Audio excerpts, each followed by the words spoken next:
Clue ক্ল্যাক্স clan, যা ছিল আমেরিকার সবচেয়ে ঘৃণ্য ও ভয়ঙ্কর সন্ত্রাসী সংগঠন। 1865 সালে গৃহযুদ্ধের পর এটি গঠিত হয়। তাদের মূল লক্ষ্য ছিল কৃষ্ণাঙ্গদের দমন করা এবং শ্বেতাঙ্গদের শ্রেষ্ঠ প্রমাণ করা।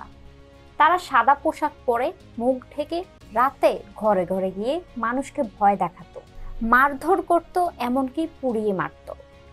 1919 সালে অ্যালাবামায় স্যামুয়েল জেমস নামের এক কৃষ্ণাঙ্গ ব্যক্তি তার ছেলেকে স্কুলে ভর্তি করতে চাওয়ায় ক্লু ক্ল্যাক্স ক্ল্যান তার বাড়িতে আগুন দিয়ে দেয় এবং তাকে হত্যা করে।